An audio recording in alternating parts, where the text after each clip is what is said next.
রাতের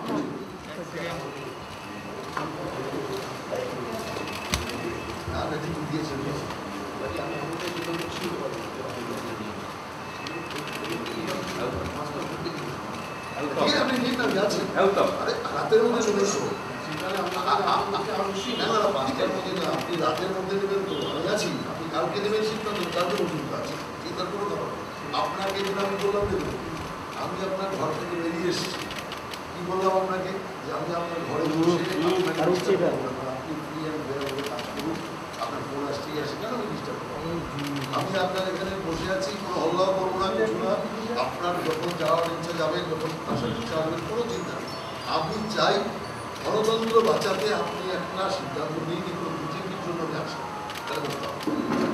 তা যেভাবে গণতন্ত্র হত্যা হয়েছে, যেভাবে আজকে সাংবাদিকদের উপর হামলা হয়েছে, এটার একটা শেষ হওয়া উচিত।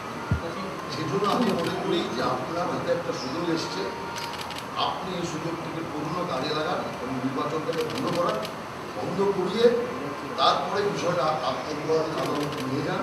আমার মনে হয় যে আজীবনের জন্য লড়াই করবেন এবং আপনি সেই ইতিহাসে সাক্ষী। আমি চাই শুধু আপনি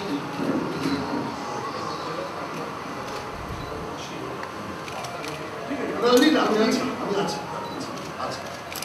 আপনি এসছেন এই জন্য আমি কৃতজ্ঞ।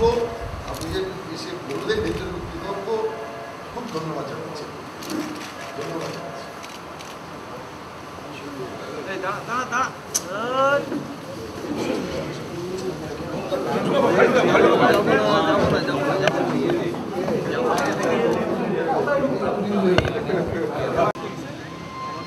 আমার ডাক্তার বলুন।